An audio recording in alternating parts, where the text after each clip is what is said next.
Selamat pagi, siang, dan malam, berkah dalam. Saya Ranggadama Adwidya dengan NIM 21L10033. Di video ini saya akan membahas dan menjelaskan rangkuman yang saya buat berdasarkan video yang diberikan Pak Greg tentang kasih ilahi versus penderitaan manusia. Sebelum itu mari kita awali pembahasan ini dengan doa. Dalam nama Bapa, Putra, dan Roh Kudus. Amin. Tuhan, terima kasih atas berkat dan penyertaan-Mu sehingga kami dapat mengikuti mata kuliah pendidikan agama ini. Tuhan, kiranya apa yang akan kami bahas dan yang akan kami terima berguna bagi hidup kami untuk sekarang dan kedepannya. Amin. Dalam nama Bapa, Putra, dan Roh Kudus. Amin. Untuk yang pertama, saya akan menyampaikan ringkasan kisah Santoso yang disebut anak Mr. Bean. Mas Santoso ini dipanggil anak Mr. Bean karena pada saat lahir Mas Santoso ini dibuang di pinggiran tempat sampah di suatu pasar di Semarang, yang dimana Mas Santoso ini ingin diterkam dan dimakan oleh seekor anjing. Kemudian dua ibu-ibu melihat dan mengambil plastik yang berisi bayi manusia Mas Santoso ini. Ketika ditemukan dua ibu-ibu pasar ini, Mas Santoso dibawa ke kepala desa, dan kepala desa menyarankan untuk membawa Mas Santoso ke penitipan anak. Lalu Mas Santoso dibawa ke Yayasan Sugio Pranoto di Semarang. Setelah sampai di Yayasan Sugio Pranoto di Semarang, Mas Santoso dibawa ke Jogja, tempat penitipan anak yang dikelola oleh Yayasan Sugio Pranoto itu. Sejak kecil, Mas Santoso sudah diasuh oleh banyak orang. Karena banyaknya minum ASI dari orang yang berbeda, membuat cara pikir Mas Santoso menjadi aneh. Begitu katanya. Mas Santoso besar dari karakter dari seorang suster dari Ordo OSF, yaitu Suster Clemencia, yang sekarang ada di Bali. Karakter Mas Santoso terbentuk karena pengaruh orang-orang sekitar, yaitu suster, bruder, dan orang-orang lainnya. Mas Santoso juga harus mengikuti kehidupan yang penuh dengan peraturan dan tentunya kehidupan Kristiani. Dan membentuk iman Mas Santoso yang kemudian memutuskan untuk memeluk agama Katolik. Karena bertemu banyak orang dari Sabang sampai Merauke, membuat Mas Santoso menjadi pribadi yang kuat. Mas Santoso tidak pernah berpikir untuk bunuh diri, karena menurut Mas Santoso, orang yang berpikiran untuk bunuh diri itu hidupnya penuh cobaan dan sudah di ujung dan tidak ada jalan lain. Sedangkan Mas Santoso hidup penuh dengan syukur karena ditolong oleh banyak orang yang membuat hidupnya berwarna. Tadi adalah ringkasan kisah Santoso yang sejak lahir dibuang orang tuanya di bak sampah di sebuah pasar di Semarang. Selanjutnya saya akan menyampaikan ringkasan pesan moral dari dialog Pak Greg dengan kedua host dalam acara podcast tersebut.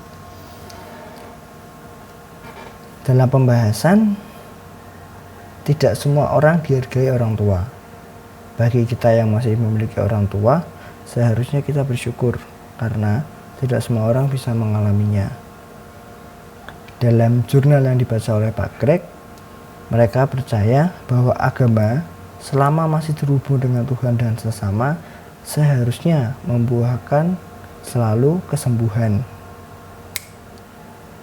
Kesembuhan adalah buah dari iman tersebut. Salah satu host bercerita waktu ia bersekolah di seminari, saat itu ibunya menikah lagi dan ia sempat tidak cocok dengan ayah tirinya. Tetapi seiring berjalannya waktu, iman membantunya dan host itu sembuh dan ia menerima kehadiran ayah tirinya tersebut.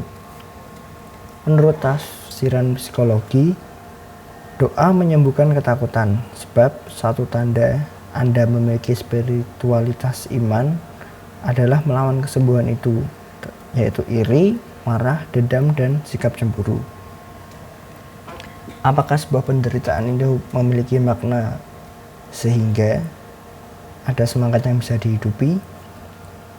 Kata spiritualitas itu sendiri sudah menggelitik untuk diolah dan diperdalam, seolah-olah sudah menjadi konsumsi publik seperti harga kacang goreng yang bisa ditempatkan di mana-mana.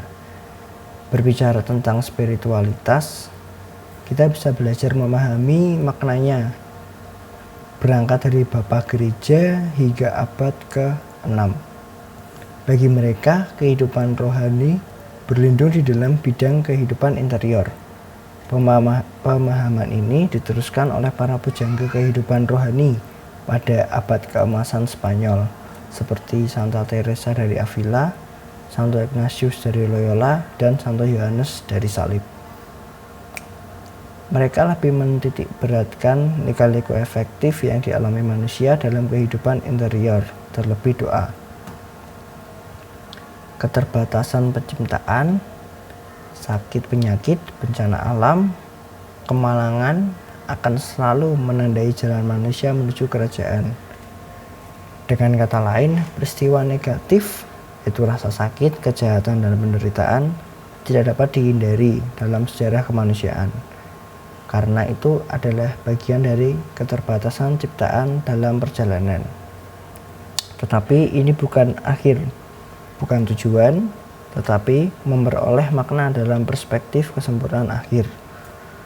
Pada 2 Korintus 5 ayat 1 tertulis, "Karena kamu tahu bahwa jika kemah tempat kediaman kita di bumi ini dibongkar, Allah telah menyediakan suatu tempat kediaman di surga bagi kita, suatu tempat kediaman yang kekal, yang tidak dibuat oleh tangan manusia." Sabda Tuhan ini berbicara kepada kita tentang transformasi atau perubahan alam semesta yang misterius namun nyata. Demikian yang bisa saya sampaikan. Jika ada salah kata, mohon maaf. Mari kita tutup pembahasan ini dengan doa. Dalam nama Bapa, Putra, dan Roh Kudus. Amin. Tuhan, terima kasih atas berkat-Mu, perlindungan, dan penyertaan-Mu pada kami, sehingga kami dapat mengikuti mata kuliah pendidikan agama ini. Kiranya apa yang kami dapatkan tadi mampu membuat hidup kami menjadi lebih baik sekarang dan untuk kedepannya. Amin. Kemuliaan kepada Allah Bapa dan Putra dan Roh Kudus, seperti pada permulaan, sekarang, selalu, dan sepanjang segala abad. Amin. Dalam nama Bapa, Putra, dan Roh Kudus. Amin.